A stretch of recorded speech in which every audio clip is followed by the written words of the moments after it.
Takže čaute ľudia, teraz som tu v Robloxe a idem si tu robiť, takže nejaké palacinky alebo wafle. Tak asi palacinky, vezme palacinky. Správne, toto dúfam, že aj prehrám. Snáď, poď. Ježiš, on skapol. Poď. Ty si robíš zo mňa srandu. Dobre, poď. Skoč, pekne. Dobre. Takže jablko alebo pomarač? Asi jablko. No. Bereme jablko. To je správne. Takže tu musíme poskákať parkúrik. Raz, dva, tri. A už to ide. Tak, teraz pôjdeme po rebríku. Tu. A čo je asi horšie? Dáme žaba. Asi žaba, neviem. Dáme žaba, Lebo ja neviem, žaba. Je, to je správne. Takže pohoda. Takže poď, to sú nejaké prekážky, to dáme jak nič.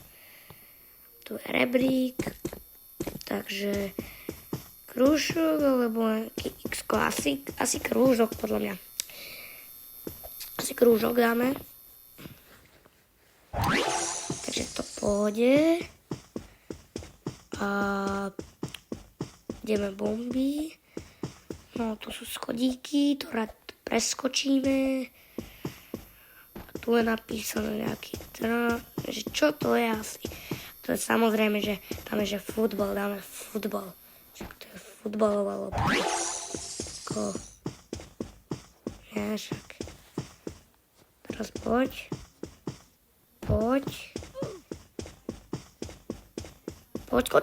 Ty vole, to bola asi najťažšia. Asi nejaká picoška, asi ten konec, neviem. Ježiš, čo som sa tu tak zabukoval. Potom kebyže niekto chce, jak sa volám na Robloxe, ja sa volám Olilet204. Takže tuto zatiaľ pokračujeme, cez túto dieru pôjdem. To je samozrejme, akože to je nejaká toto a húska dráha, akože horská dráha, tak som myslel, to je jedno. Takže tady tu, že to je taká stolička, tam nejdem určite. Takže ideme rovno ešte. Sliepka alebo vajco, to je jasné, že vajco. To máte aj niektorí medzi nohami. Čo sa stalo? Čo?